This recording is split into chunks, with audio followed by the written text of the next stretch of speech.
So this is Advaita Vedanta's way, where it asserts that how do you get out of samsara? How do you get out of bondage? The way you really get out of bondage is you realize that you're not the panchakosha, you're not the all these limitations. And then what we think of God, who created this universe, is also not just a physical God. The essence of that God is the same essence of me. Now what happens is God is doesn't have any problems. He doesn't have any bondage. So when I unite with that essence, then I too don't have any problems. Of course, this we are doing at an intellectual level, and this is the sadhana. The sadhana is that we have to be able to become nishtha in this, meaning we have to be able to abide in this truth.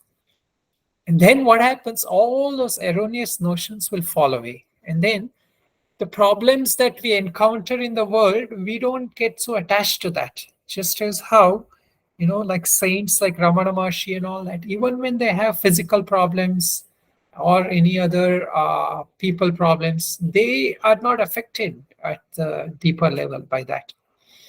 So that is the power of understanding this. So first thing here is to understand what we are doing with Mahavakya, like 4 Mahavakyas we took. Tattvamasi, Aham Brahmasi, Prajnanam Brahma, Ayam Atma Brahma. These are the 4 main Mahavakyas. But as it was mentioned in the verses, there are hundreds of them. But these 4 are the main ones that is used. So what we do in this is we need a way to interpret this. We need a way to decode this. And how do we do this? We use what is called as lakshana first. Meaning, like I am somewhere standing here, and I can't see the moon. So how do I see the moon? So somebody points out to me and says, like, where you're standing, do you see that tree? I see, yeah. Do you see the branches there in the tree? Yeah. And then to the left side of that branches, there are some leaves. Do you see that? Yeah, okay, I can see that. Now, further and in between that, there is a white kind of shining thing that is the moon. So that is how it is indicating. So you use the help of the tree, the branches, the leaves, and all that, right, to point the moon. So similarly here, we need some pointers. Why do we need these pointers? Because we are trying to decode what is called as vachyartha, meaning the literal word meaning of the words, and we are trying to come at what is called as lakshyartha, which is the real meaning or the implied meaning. Okay, so now if you don't understand Jahal Ajal Lakshana, that is okay, it is not that important, but if you can, that is good. And the important thing why we use Jahal Ajal Lakshana is that it is one of the most proven ways to come to this understanding, especially with that Tat Tvam Asi Vakya. So here, okay, once again, I'll just quickly go through. Jahal Lakshana, what is it saying is that it is trying to arrive at the implied meaning using it is trying to remove that which is a literal meaning and add something else. So what am I trying to remove? So in this example which was given, a house on the Ganga. So a house on the Ganga means it is literally floating away, it cannot stay there, right? So we can't take that meaning. We have to reject that meaning. What are we rejecting? A house on the Ganga we are rejecting. And what we are implying here, what are we taking? What we are taking here is that there is a house which is on the banks of Ganga or by the side of Ganga. Okay, so that is how we are not taking the exact meaning and we are using an implied meaning. Same thing with Ajahal Lakshana. We are trying to add something else because the literal meaning doesn't make sense. Like this is I gave a couple of examples last time, but one example used here is red is running. So what is meaning red is moving? So if you say red is moving, so let's say there is a lot of horses, then you know that you're implying that the red horse is moving. Or there are a lot of cars going, more modern example, a lot of cars going on the street. And you say, like, do you see that red which is moving? What you're implying is there's a red car which is going. So that car is added, or the horse is added here. So this is at natural adding, and this I explained last time also. Like if I say, bring me water, what I'm saying is, bring me water in a cup. You're not just going to just bring me water, right, like that, or you have to bring it with something. So now the combination of this is what is used in all these examples, especially the example which is Soyam Devadatta. What is happening in Soyam Devadatta is, Sa Ayam Devadatta, that who I saw before and that who I see now is the same Devadatta. So here, if I take it like that with Devadatta who I saw many years back and that Devadatta which I'm seeing now, it cannot be the same, because that Devadatta whom I saw has aged, has become different in one way, or that Devadatta whom I saw could be somebody else. So now what he's saying is that if you take out the time factor, the essence of who that person is, that Devadatta, is the same. So this is how we talk about ourselves, right? Like if I see a picture of myself when I'm 10 years old, I immediately say that is me. But someone who has just seen you when you are much older with maybe some gray hair, he'll say that is not you. I only know you like this. I don't know you like that. So then you say, no, that person in the picture who was then 10 years old is now 50 plus years old. And it is the same person, except that the person has aged. So then you say, okay, others the same. So here the contradictory words was the time, the time factor. And that when you remove that, the essence of that person you add to be the same. So that is the example in this. Okay. So now why we're doing all this is so that we can interpret the Mahavakyas. Okay. So now I'll just one more time, just go through this. So literal meaning, what it means, Tat is that, Tvam is you, are the same. So this is the literal meaning. God and you are the same. So or you are God. Now this seems like a blasphemy, How can you and God be the same? So now we have to apply this Jahal Ajal Lakshana here. So if you apply the first, which is Jahal Lakshana, what we are doing is we first try to break up what all are the components of God.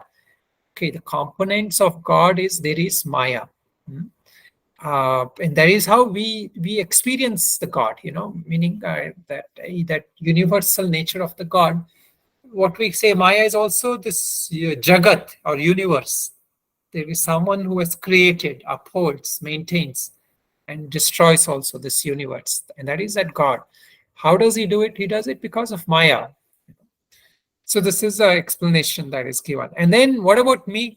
I am all this body, mind, intellect, this complex, Now this thing, what is the body, mind, and the Maya of God?